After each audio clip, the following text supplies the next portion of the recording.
Estamos aquí en Vigo, nunha reunión con representantes do pequeno comercio para intercambiar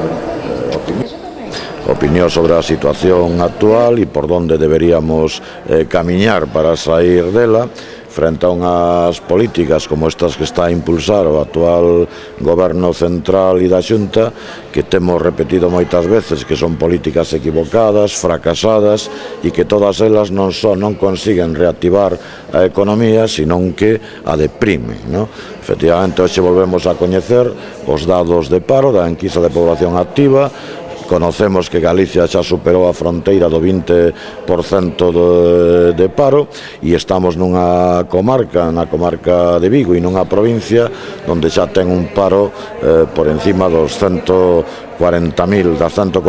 persoas, non? Nesas condicións, froito desa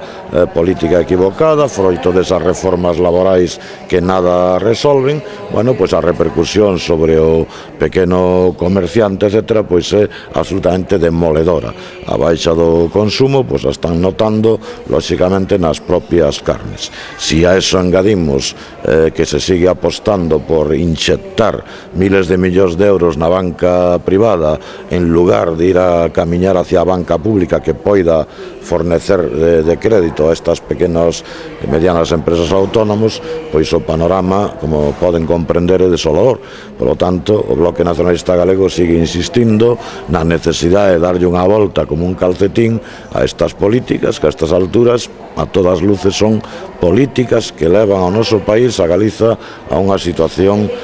na que ten atravesado todas as líneas vermellas.